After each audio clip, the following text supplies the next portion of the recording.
Democracy is a system of government where power is vested in the people, either directly or through elected representatives, allowing citizens to participate in decision-making processes. Derived from the Greek words demos, people, and kratos, rule, principles like equality, freedom, and accountability are emphasized.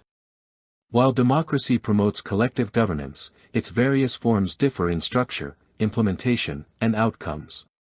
Below, the major types of democracy are discussed. A brief description of each is provided, followed by a discussion of their positive and negative attributes. These are drawn from established classifications and analyses, focusing on core variants to provide a comprehensive yet focused overview. Direct democracy.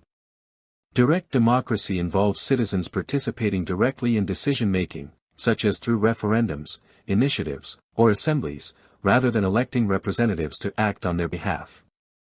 Examples include ancient Athens and modern Switzerland. However, direct democracy is probably the worst kind of democracy and the most unworkable. In Athens it was a few slave-owning plutocrats who got to debate and vote. The average person has little to do with government and the slave, nothing at all.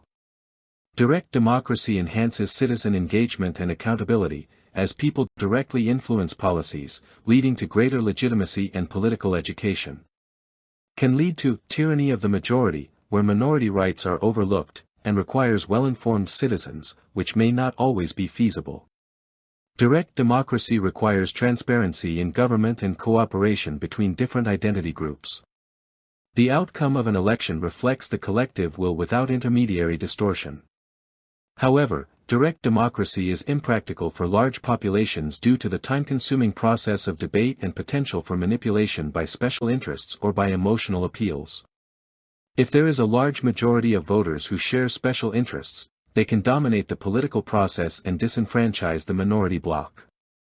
However, in a homogeneous population, direct democracy can foster a sense of empowerment while reducing a sense of alienation from government. But direct democracy can easily divulge down to populism, prioritizing immediate gratification over long-term planning, and because direct democracy can devolve into a tyranny of the majority, the rights of minorities can be infringed. Representative democracy. In representative democracy, citizens elect officials to make decisions on their behalf, forming the basis for most modern democracies. It balances participation with efficiency through periodic elections.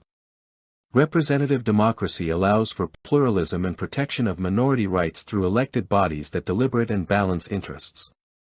Can lead to detachment between voters and decisions, as representatives may prioritize party or personal interests over constituents. Elected officials have the freedom to focus on complex issues full-time, leading to more informed policymaking. There is a risk of powerful elites gaining undue influence. The need for campaign funding can sway outcomes of elections and policy discussions. Voter apathy may arise if people feel their vote has limited impact, especially in large systems or where lobbyists are seen to have an undue influence over elections and policy. Parliamentary democracy. A subtype of representative democracy, parliamentary systems fuse the executive and legislative branches. The executive, led by a prime minister, is drawn from and accountable to the legislature, common in countries like the UK and Canada. Parliamentary democracy allows for speedier decisions to be made, as the government typically commands legislative support. Potential for instability, with frequent elections or government collapses if coalitions fracture, exists. There is the possibility of holding governments to account by means of a no-confidence vote. This permits the removal of ineffective leaders without full system disruption. Fusion of powers may reduce checks and balances, leading to dominance by the majority party. The head of government is not directly elected by voters, this potentially reduces democratic legitimacy. Presidential democracy. Another representative subtype, presidential systems separate the executive, president, from the legislature, with the president elected directly and serving fixed terms, as in the US and Brazil. Provide stability through fixed terms, reducing frequent leadership changes and allowing long-term planning. High risk of gridlock when executive and legislature are divided, stalling legislation. Direct election of the president enhances legitimacy and accountability to the people. Can foster personalization of power, leading to authoritarian tendencies in weak institutions. Strong separation of powers also promotes checks and balances, preventing overreach by any branch. Less flexible in crises, as removing a president is difficult without impeachment. Without a clear majority in the House and Senate, it is almost impossible to get legislation passed. Even bills to fund the government can be stalled due to a lack of majority support. Constitutional democracy. Constitutional democracy limits government power through a supreme constitution that protects rights and outlines structures, often combining with representative elements, as in Germany or India. Prevents abuses of power by enshrining rights and requiring amendments for changes, ensuring stability. Can be rigid, making it hard to adapt quickly to societal changes without lengthy processes. Promotes equality and protects minorities through judicial oversight and enforceable rights. Interpretation of the Constitution can lead to disputes or judicial overreach. Allows evolution via amendments, reflecting public will while maintaining core principles.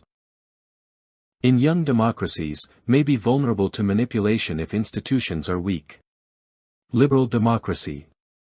Liberal democracy combines representative governance with strong protections for individual liberties, rule of law, and pluralism, exemplified by countries like Sweden or Australia. A liberal democracy safeguards individual rights and freedoms as it reduces the risk of authoritarianism by means of institutional checks and balances. May respond slowly in emergencies due to decentralized power and emphasis on consensus. Encourages inclusion, debate, and participation, fostering a vibrant civil society. Vulnerable to populism or economic inequalities that undermine equality of opportunity. Liberal democracies have a low historical incidence of electing dictators. They promote long-term stability and human rights. They are open from being taken over by active minorities spreading misinformation. Illiberal democracy.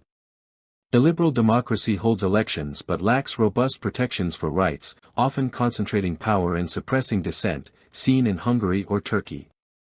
A democracy with more centralized power will provide a stronger response in times of crises by centralizing decision-making. This is rarely seen as a positive factor in most discussions on democracy. However, too much centralized power can result in rigged elections, a controlled media, and the silencing of critics, leading to authoritarianism. Such governments appeal to nationalists, offering a sense of unity or rapid policy changes. However, such systems lack pluralism, oppress minorities, and erode democratic institutions like an independent judiciary. Maintains a facade of democracy, potentially stabilizing regimes through nominal participation. Promotes democratic backsliding, increasing corruption and reducing accountability. In conclusion, it can be said that no single type of democracy is flawless. Each reflects trade-offs between participation, efficiency, stability, and rights protection. The effectiveness often depends on cultural, historical, and institutional contexts, with hybrid forms increasingly common to mitigate drawbacks. Democracy suffers from an internal contradiction and even an irrational assumption. Democracy is predicated on the belief that in any group the majority will want the best for the group. This has been proved false time and time again, which is why constitutional protections have been implemented and checks and balances put in place.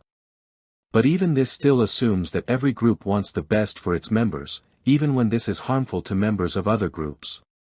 But what if people do not want what is best at all? What if people are sinful, or even evil, and so full of spite and envy they just want to see it destroyed, but not just destroyed, they want it destroyed in a way that permits them to go down in glory? To put this in a language that is more easily understood. Think of a person who is antisocial or even sociopathic. For him there is no future and no redeeming feature in society. For him, this is the last generation, and he wants to go down experiencing every possible joy or pleasure. He will vote for immediate gratification in every policy and the removal of every institution and measure that will protect the system from self-immolation. In other words, there are people who want to see the system destroyed. They want a revolution. They may become a terrorist as democracy does not give them the power they want. This situation will be considered extremist, so let's assume there are people who wants what they want, and do not consider the cost it creates for others. If a party promises to allow women to abort their babies, get funding so they can learn about their favorite topic, and even have a job designed for them, doing whatever it is that makes them happy, that party has a good chance of getting the female vote. A person's aspirations do not need to be realistic, they only need to be made part of a politician's policy objectives. Therein is the boil or cankerous sore, that is democracy.